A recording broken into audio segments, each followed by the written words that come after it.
They didn't just cross paths. They collided, right on the red dirt, where champions are forged and legacies get quietly dismantled. Two rivals, one academy, zero secrets left.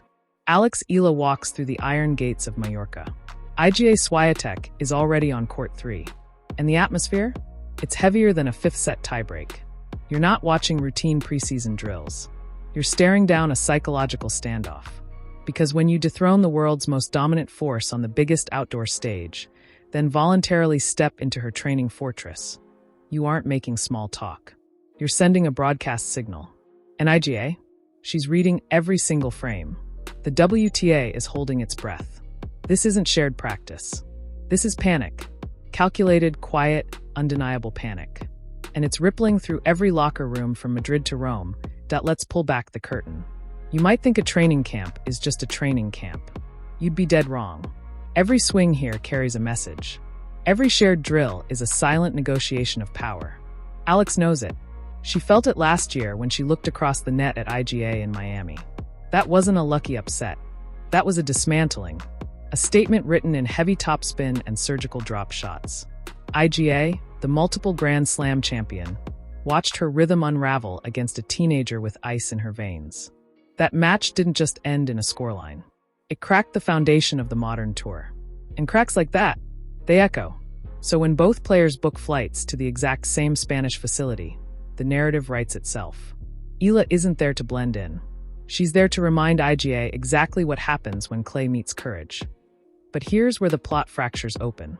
IGA didn't just arrive. She arrived with reinforcements. Francisco Roig. If that name doesn't immediately trigger goosebumps in tennis circles, you haven't been paying attention.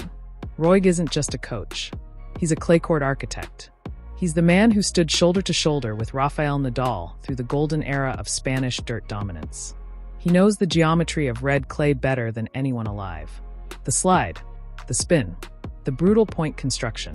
Hiring him isn't a routine roster change. It's a tactical emergency response. It's IGA looking at her hard-court armor, realizing the dirt exposed a fracture, and going straight to the master builder. She's not experimenting. She's fortifying. And she's doing it knowing full well the player who broke through last year is sitting 2 courts over. Which brings us back to Alex.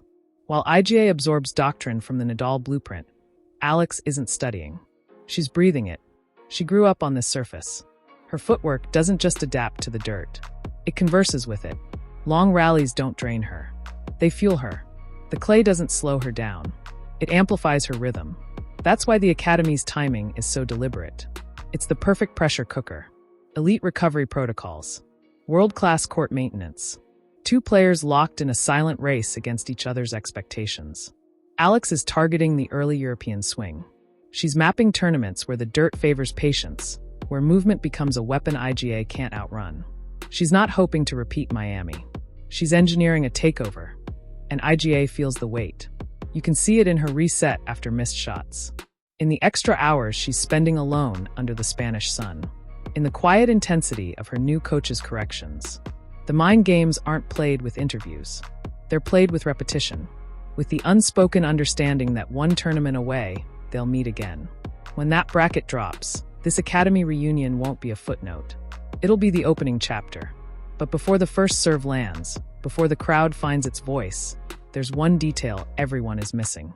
Something about Eala's practice routine that suggests she isn't just matching IGA's evolution. She's already a step ahead. And once you see it, you won't be able to look away. What if the real weapon isn't in the forehand? Or the serve? What if it's in the silence between points? That's where Eala is winning this battle before a single tournament ball is struck. While cameras catch the powerful ground strokes and the explosive movement, they miss the detail. The pause. The breath. The way she resets her feet on the baseline after a long rally. Not hurried, not anxious, but deliberate. Almost meditative. That's not just technique. That's psychology. And on clay, where points stretch into marathons, that mental rhythm becomes a weapon mass-produced for disruption. IGA thrives on tempo, on dictating, on forcing errors through relentless pressure. But what happens when your opponent refuses to rush? When they absorb your fire and return it with calm? That's the trap Eala is building, and IGA's new coach sees it. That's why the practice sessions aren't just about strokes. They're about rewiring instinct. Francisco Roig isn't just teaching Iga how to slide. He's teaching her how to wait, how to weaponize patience, how to turn the clay's slowness into an ally instead of an obstacle. You can see the transformation in real time. The early drills are repetitive, almost monotonous. Cross-court forehands, down-the-line backhands, drop shot recovery. It looks basic, but it's not. It's foundational. Roig is rebuilding Iga's clay court identity from the ground up. And the stakes? They couldn't be higher. Because every hour she spends here is an hour Eala spends doing the same. 2 champions. 1 surface. A silent arms race played out in sweat and repetition. But here's the twist no one's talking about. Eala isn't just copying the Academy's curriculum. She's customizing it. While Iga focuses on structure, Alex is experimenting. She's testing angles. She's varying spin.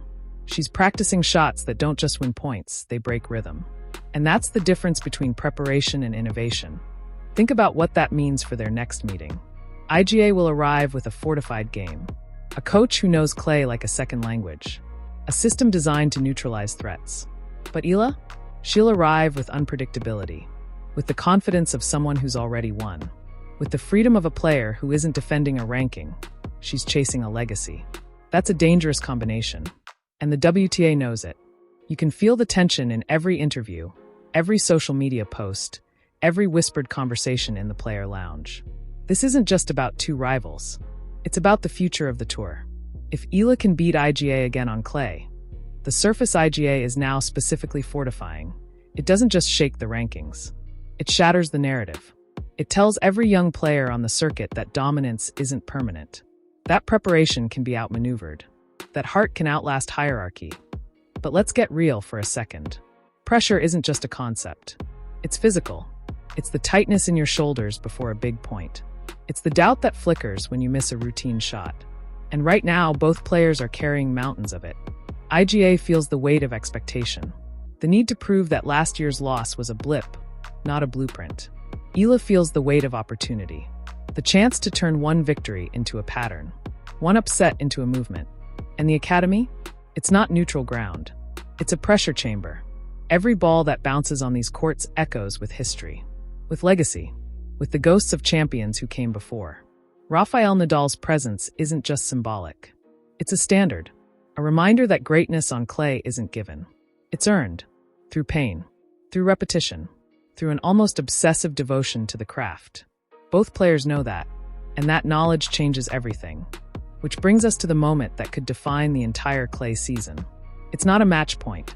It's not a trophy lift. It's quieter. More intimate. It happens in the shadow of the Academy's main court, just after sunset. Iga finishes a brutal drill. She's drenched. Breathing hard. Roig gives a nod of approval. Across the fence, Alex watches. Not with envy. Not with intimidation. With recognition. She sees the work. She respects the grind.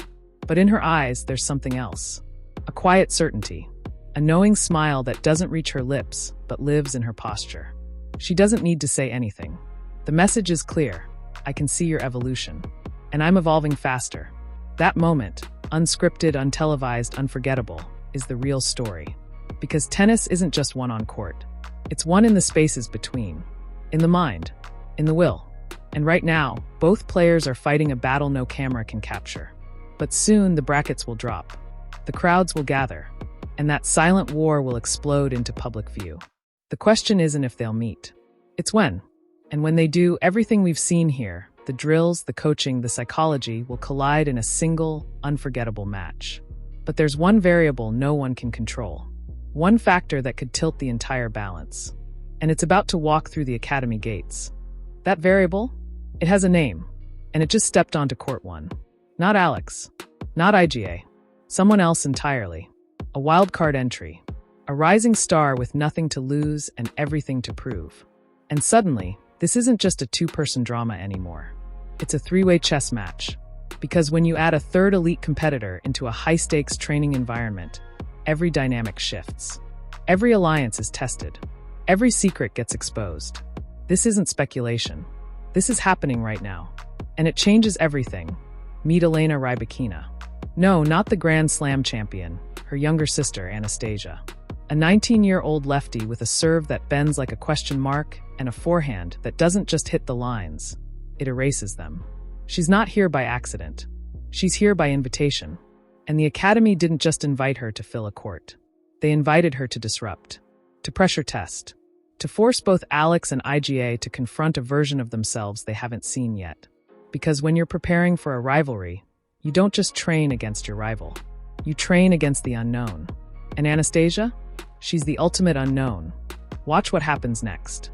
Iga, mid-drill with Roig, notices Anastasia on the adjacent court. Her focus doesn't break, but her rhythm does. Just for a fraction. A micro-hesitation. Roig sees it. He doesn't say anything. He just adjusts the drill. More variety. More unpredictability. He's not just coaching Iga anymore. He's coaching her to adapt in real time. To handle chaos. Because that's what the tour demands. That's what Alex brings.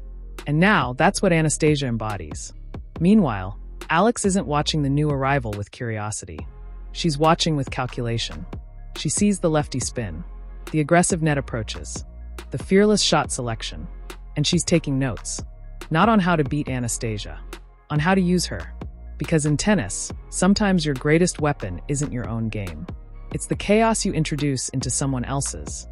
This is where the story fractures in three directions. Iga is building a fortress. Alex is mastering fluidity. And Anastasia? She's injecting pure volatility. Three philosophies. One surface. And the clay doesn't care about rankings. It doesn't care about Grand Slam titles or viral upsets. It only rewards one thing, adaptation. Who can read the bounce, who can adjust the footwork, who can turn the dirt's unpredictability into an advantage. That's the real tournament. Not the one on the calendar. The one happening right now behind closed gates, under the Spanish sun. And the winner of this invisible competition might not lift a trophy next week. But they'll walk into the first clay event with a secret. A psychological edge. A rhythm no one else has cracked. But here's what no one expected. Anastasia isn't just a wild card. She's a messenger. She carries a message from the next generation. The one that grew up watching Iga dominate. Watching Alex rise. And they're not waiting for permission to challenge. They're not asking for a seat at the table. They're building their own. And that message is loud. It's in her footwork. In her confidence. In the way she looks at both veterans not with awe, but with ambition. That changes the energy. It raises the stakes. Because now it's not just about revenge or validation. It's about legacy. About who defines the next era of women's tennis. And that pressure? It doesn't just sit on Iga or Alex. It saturates the air. It tightens every muscle. It sharpens every focus. Let's talk about the moment that could break this tension, or explode it. It happens during a mixed doubles practice. Random pairing. Iga and Anastasia versus Alex and a junior academy player. Nothing formal. Just points. But the intensity? Off the charts. Every shot is loaded. Every rally feels like a statement. And then it happens. A 28-shot exchange. Dirt flying. Feet sliding. Bodies stretching. The kind of point that doesn't just test skill. It tests soul. Who wants it more? Who believes deeper? Who refuses to yield? The point ends with Anastasia hitting a winner down the line. She doesn't celebrate. She just nods. Alex claps. Iga wipes sweat from her brow. Roig watches from the sidelines, arms crossed, eyes narrowed. He's not seeing a practice point. He's seeing a preview, a glimpse of the future. And what he sees isn't comforting. It's urgent. Because here's the truth no one wants to admit. The clay season isn't just a series of tournaments. It's a narrative. And right now, that narrative has three authors. Iga, writing with precision and power. Alex, writing with instinct and heart. Anastasia, writing with chaos and courage. And the reader? The global tennis audience. They're not just watching matches. They're choosing a story. Who do they believe in? Who do they rally behind? Who do they see as the future? That's the real competition. And it's happening right now in real time on these courts. But there's a twist coming. A detail about Alex's preparation that no one has noticed. A subtle shift in her routine. A single change that could redefine everything. And once you see it, you'll understand why the panic isn't just in the rivalry. It's in the entire tour. Because Eala isn't just preparing to compete. She's preparing to redefine what competition means. That detail, it's not in her swing. It's in her eyes. Specifically, what she's watching. While everyone focuses on ball speed, spin rate, footwork patterns, Alex is studying something else entirely. She's watching IGA's recovery steps. Not after winners. Not after errors. After the in-between points. The moments when champions reset. When they breathe. When they decide. And what Alex sees isn't weakness. It's a pattern. A tiny, almost invisible hesitation. A half-step delay when transitioning from defense to offense. On hard courts, it's irrelevant. On clay, it's an invitation. And Alex isn't just noticing it. She's memorizing it. She's building a trap around a fraction of a second. That's not preparation. That's predation. But here's what makes this dangerous. IGA isn't blind. She knows Alex is watching. She knows Roig is drilling her to eliminate tells. So why does the hesitation remain? Is it a flaw she can't fix? Or is it a lure? A deliberate vulnerability designed to draw Alex in? Because in high-stakes tennis, sometimes what looks like a weakness is actually bait. And if Alex bites, if she commits to exploiting that half-step, she might walk straight into a counterattack she never saw coming. This isn't just strategy. This is psychological warfare played at 100 miles per hour. And the clay court becomes a chessboard where every slide is a move, every shot is a statement, and every glance is a gambit that lets talk about the moment this tension crystallizes.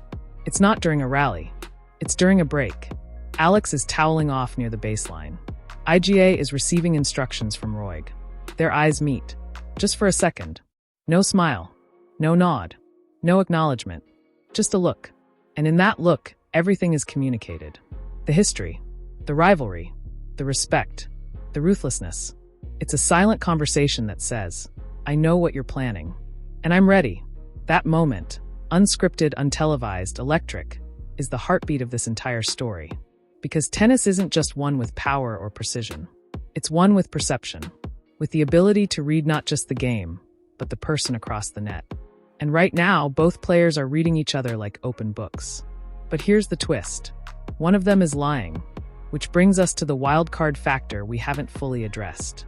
Anastasia Rybakina isn't just disrupting dynamics. She's accelerating them.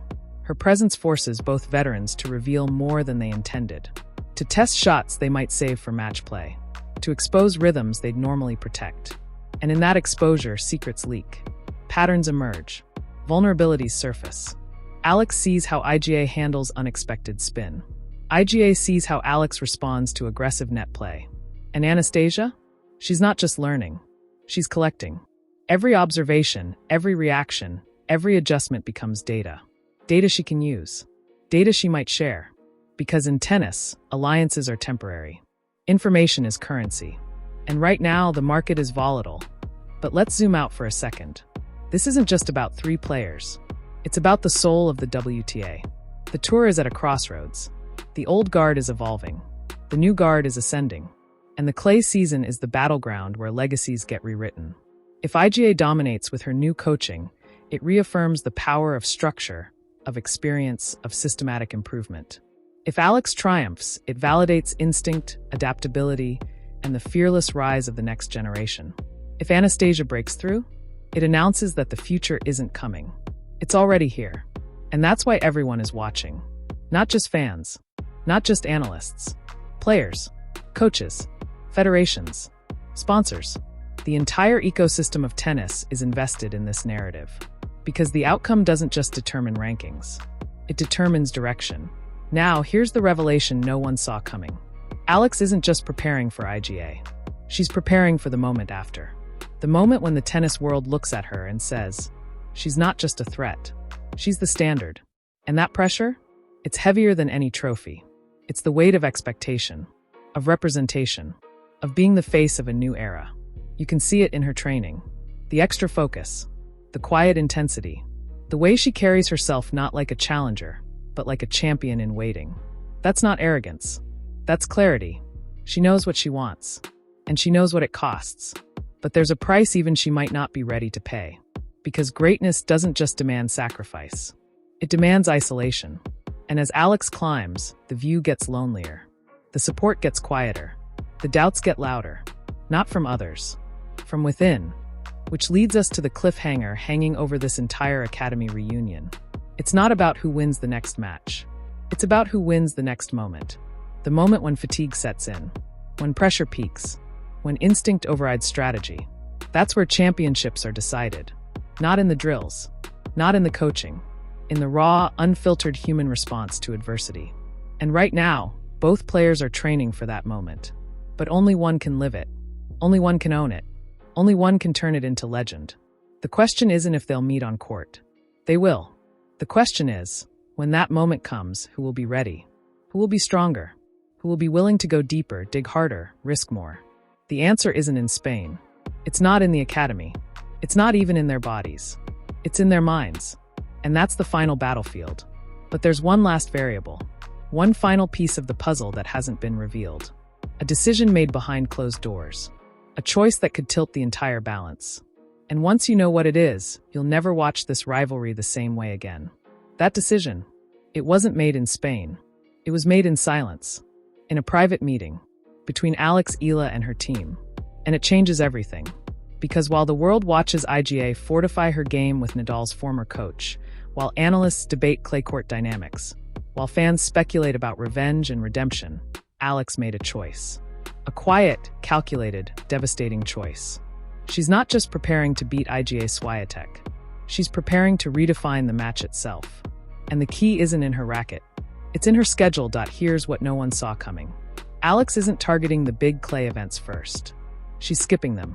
Strategically. Deliberately. While Iga pours energy into Madrid, into Rome, into the spotlight tournaments, Alex is playing the smaller draws. The quieter events. The ones with less pressure, less scrutiny, less expectation. Why? Because she's not chasing ranking points. She's chasing rhythm. She's building momentum in the shadows. She's letting Iga carry the weight of expectation while she sharpens her weapons in peace. And when they finally meet, Alex won't be rusty. She won't be nervous. She'll be ready. Not just physically, psychologically. She'll have played match after match under controlled pressure, while Iga will have battled through the chaos of premier events. That's not luck. That's strategy. And it's brilliant. But wait, there's more. Because Alex isn't just managing her schedule.